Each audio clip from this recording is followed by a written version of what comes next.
सो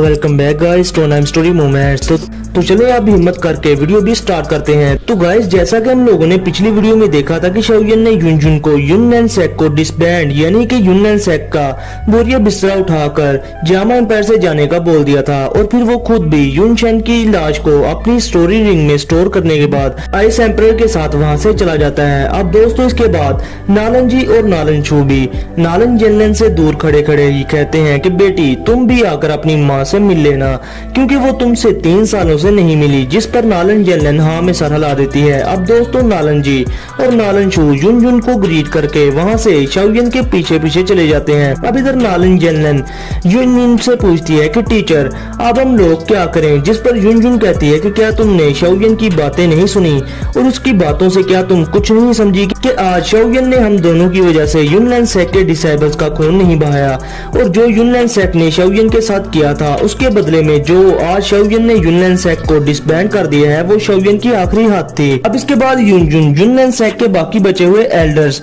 और नालन जेनलन को देखकर कहती है कि युनलैंड सेक्ट के सभी डिसेबल्स को 1 महीने के अंदर अंदर युनलैंड सेक्ट से भेज दो और उन सभी को थोड़े थोड़े से पैसे भी दे देना ताकि वो जहाँ भी जाएं अपनी जिंदगियां स्टार्ट करने के काबिल हो जाएं। अब इस पर नालन जेनलन हाँ में सारा ला देती है। अब इसके बाद युनजुन अपने दिल में सोचती है कि शाओयन इतने सालों में वाकई में ही बहुत ज्यादा स्ट्रॉन्ग हो गया है, मगर मैं ये नहीं जानती थी कि स्ट्रॉन्ग होने के बाद वो जिसे सबसे ज्यादा हर्ट करेगा वो मैं ही होंगी। अब दोस्तों ये बात पूरे जामा एम्पायर में आग की तरह फैल जाती है कि शाओयन ने युनलैंड सेक्ट को जामा एम्पायर से खत्म कर दिया है और सभी के लोग जो शाओयन को जानते थे और जो नहीं जानते थे वो लोग इस पर बहुत ज्यादा हैरान थे। अब दोस्तों इधर युनलैंड सेक्ट के डिसेबल्स आहिस्ता आहिस्ता युनलैंड सेक्ट को छोड़कर जाने लगते हैं और फिर वो अपनी आइडेंटिटीज छुपाकर आम शहरियों की तरह जामा एम्पायर में रहने लग जाते हैं। अब दोस्तों 15 दिनों के अंदर अंदर ही बहुत सारे युनलैंड सेक्ट के डिसेबल्स युनलैंड सेक्ट को छोड़ चुके थे, जिसकी वजह से युनलैंड सेक्ट अब बिल्कुल खाली खाली सा हो गया था। और दोस्तों उसे पता था कि 100 सालों से भी ज्यादा टाइम से बनी इस फैक्शन को एक 20 साल का लोंडा तबाह कर देगा। अब दोस्तों युनलैंड सेक्ट को खत्म और युनशेन को किल करने के बाद शाओयन की और शाओ क्लैन की पूरे जामा एम्पायर में जे कार होने लगती है और पूरे जामा एम्पायर से बहुत सारे छोटे मोटे क्लैंस के लीडर्स शाओयन और शाओ क्लैन के लिए बहुत सारे गिफ्ट्स लेकर आते हैं। और ये डिफरेंट क्लैंस के लीडर्स तो शाओयन तो क्या शाओ मेंशन के बाहर खड़े शाओ क्लैन के 2 गार्ड्स की भी बहुत ज्यादा इज्जत करके वहां से जाते थे, जिसकी वजह से अब शाओ क्लैन के वो लोग जो छुप छुप कर रहा करते थे वो आज हर एक को अपने साथ इतने अच्छे से बोलता देखकर बहुत ज्यादा खुश होते और अभी के लिए वो जिधर चाहे जा सकते थे और कोई भी माई का लाल जामा एम्पायर में उनको छू नहीं सकता था। और दोस्तों जहाँ तक बात है शाओयन की, तो उस ठरकी की आप बात ना पूछो, वो ठरकी तो जामा एम्पायर की अब हर लड़की के दिल में बसने लग गया था। अब इधर सीन शिफ्ट होता है शाओली पर, जो के हंसता हुआ शाओयन के कमरे के बाहर आ जाता है और वो हंसकर उसके कमरे में आकर कहता है कि शाओयन अब तुम्हारी इंजरीज कैसी हैं? जिस पर शाओयन अपनी आंखें खोलकर अपने दोनों भाइयों को देखकर उनसे मिलता है और फिर शाओयन उन्हें बताता है कि इस बार मैं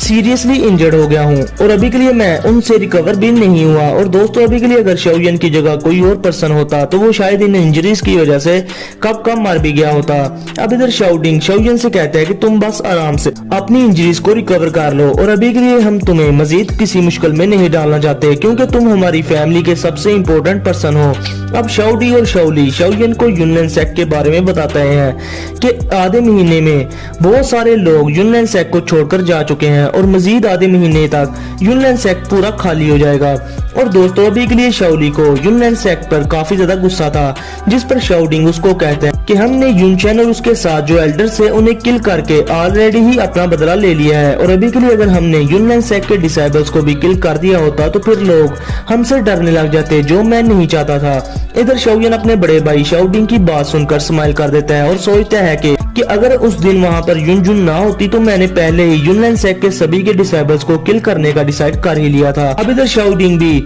शाओयन के दिल में जो चाह रहा था उसको समझ आता है और वो शाओयन से कहता है कि लिटिल ब्रदर तुम चाहे सही करो या फिर गलत, हम आखिर तक तुम्हारा साथ नहीं छोड़ेंगे। जिस पर शाओयन बहुत ज्यादा खुश हो जाता है कि आने वाले टाइम में इसके ये दोनों के भाई हर हालत में उसका साथ देंगे और उसका साथ कभी भी नहीं छोड़ेंगे। अब इसके बाद शाओडिंग शाओयन से कहता है कि मैंने आइस एम्परर से सुना है कि तुमने युनजुन की वजह से ही युनलैंड सेक्ट के डिसेबल्स की जान बख्शी कर दी। अगर ये बात है तो फिर तुम युनजुन को शाओ क्लैन में लेकर आ जाओ, हम इस पर कोई भी एतराज नहीं करेंगे। जिस पर शाओयन अपने बचाव में कहता है कि वो तो मैंने इसलिए युनजुन की लाज रखी क्योंकि जब पास्ट में मैं जामा एम्पायर में ट्रेनिंग किया करता था तो युनजुन ने कई बार मेरी मुश्किल में मेरी हेल्प की थी। जिस पर शाओडिंग हंसते हुए कहता है तो फिर आइस एम्परर को आने दो, वही आकर बताएंगे। जिस पर शाओयन भी हंस देता है। अब शाओयन अपने ब्रदर शाओली को बड़े गौर से देखता है और फिर वो सोचता है कि ब्रदर की लाइफ फोर्स बहुत ज्यादा कम ही बची है और अगर आने वाले टाइम में ब्रदर शाओली को इस लाइफ डोरिंग पिल की वजह से कुछ हो गया तो मैं फिर बिग ब्रदर को क्या जवाब दूंगा। अब इसके बाद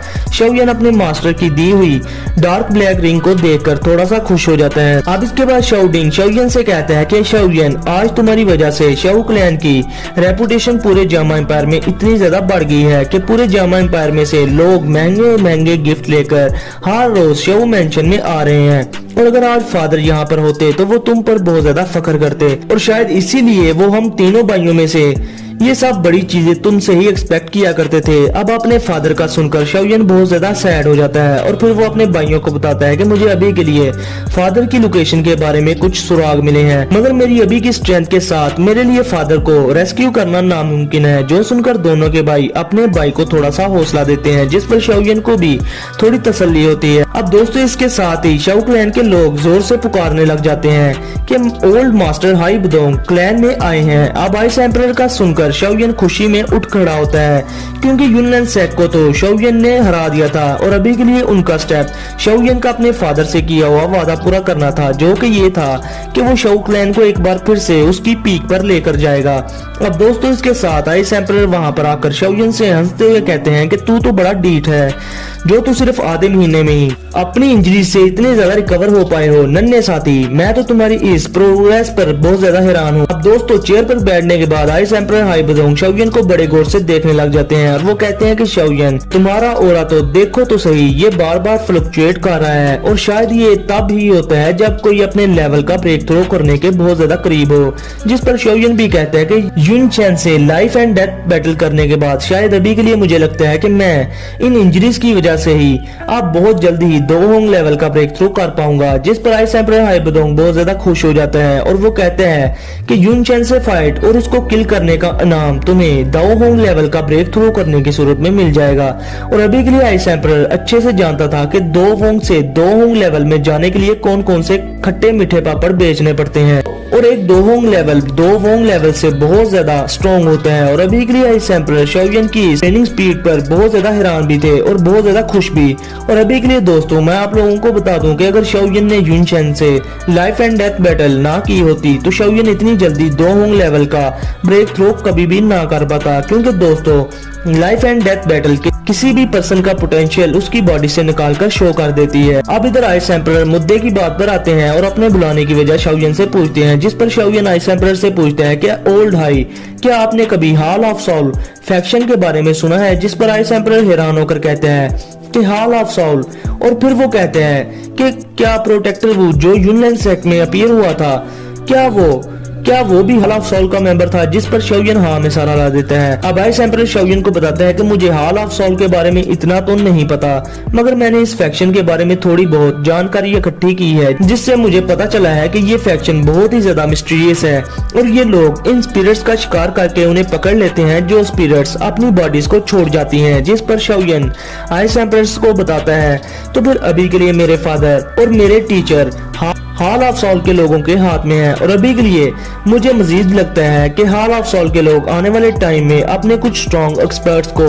मेरे शाओ क्लैन के लोगों को पकड़ने के लिए भेजेंगे। अब आइस एम्परर शाओयन की इस बात पर कहते हैं कि अभी अभी हमने युनलैंड सेक्ट से जान छुड़वाई है और अब तो ऊपर से हमारे सरों पर ये new faction hall of soul भी आकर बैठ गई है, जो कि युनलैंड सेक्ट से 1000 गुना स्ट्रॉन्ग है। और अगर युनलैंड सेक्ट को इससे कंपेयर किया जाए तो वो युनलैंड सेक्ट जो कि जामा एम्पायर में शीला की तरह दंदनाता फिरता था, इसी युनलैंड सेक्ट की दाउची कॉन्टिनेंट में हैसियत सिर्फ एक सेकंड रेट फैक्शन की है। और पास्ट में युनलैंड सेक्ट चाहे जामा एम्पायर में जितना भी पावरफुल क्यों ना हो, मगर जब भी नॉर्थ वेस्टर्न रीजन में बड़ी बड़ी फैक्शंस की मीटिंग हुई थी तो युनलैंड सेक्ट पर बाकी की फैक्शन हंसा करती थी। अब शाओयन हैरान होकर कहते हैं कि बड़ी फैक्शन की मीटिंग्स ये क्या है भाई, जिस पर आइस एम्परर नहीं बल्कि मैं आप लोगों को और शाओयन को शॉर्ट करके बताता हूँ कि दोस्तों अभी के लिए जामा एम्पायर जिस जगह पर है वो कॉन्टिनेंट का नॉर्थ वेस्टर्न रीजन है और इस रीजन में बहुत सारे छोटी बड़ी कंट्रीज और एम्पायर्स हैं और इन एम्पायर्स में बहुत ज्यादा स्ट्रॉन्ग फैक्शंस भी हैं,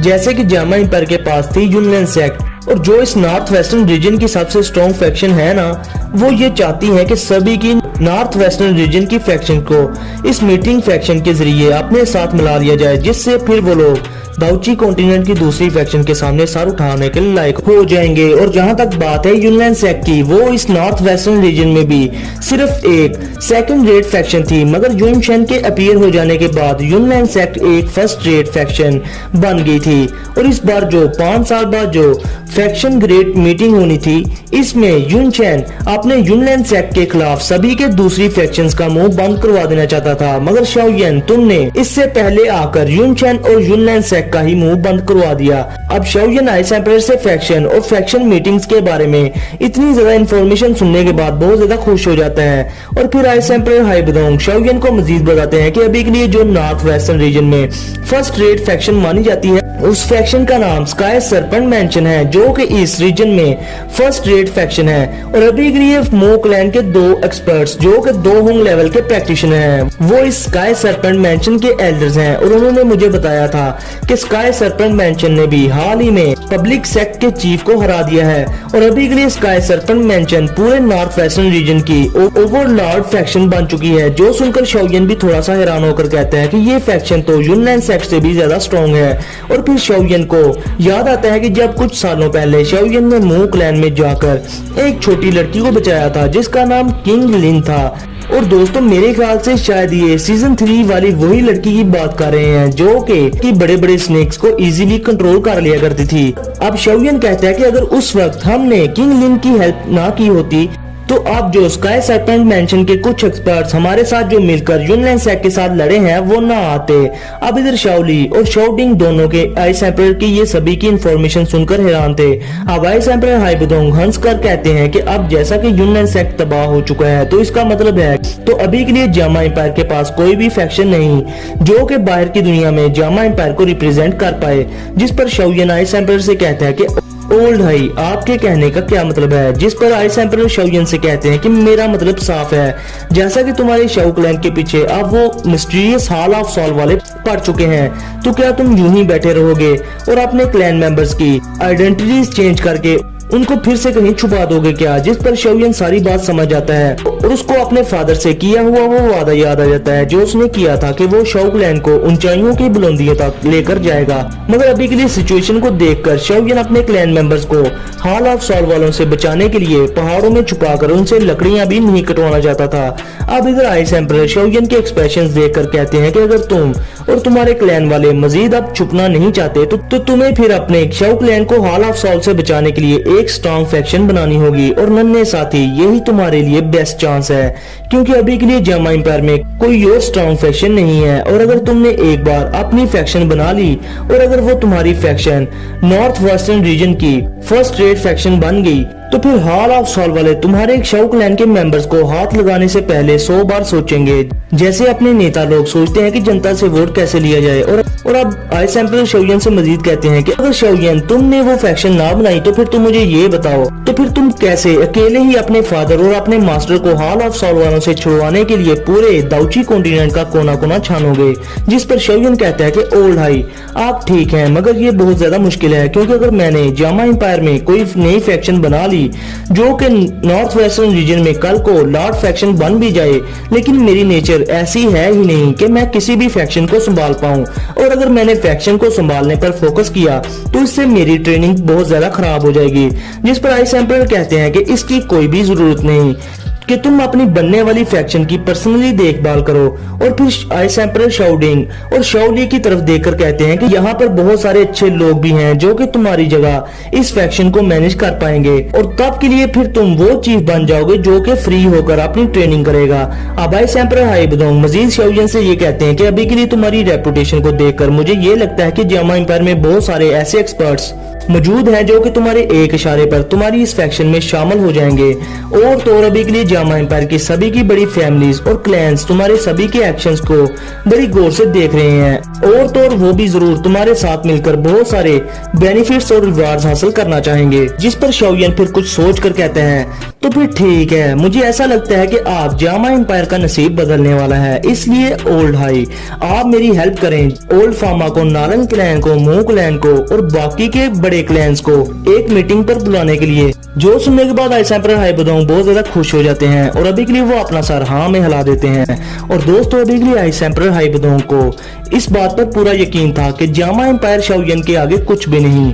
और तो जामा एम्पायर शाओयन के खेलने के लिए बहुत ही ज्यादा छोटी जगह है, बल्कि शाओयन के लिए तो पूरा दोची कॉन्टिनेंट ऐसा स्टेज है जहां पर शाओयन इजीली अच्छे से खेल पाएगा। तो दोस्तों इसके साथ ही हमारा आज का ये एपिसोड यहीं पर होता है खत्म। तो गाइस वीडियो को लाजमी लाइक करें, शेयर करें और चैनल को सब्सक्राइब करें। तो फिर मिलते हैं आप लोगों से नेक्स्ट वीडियो में, तब तक के लिए अपना और अपने प्यारों का बहुत सारा ख्याल रखें।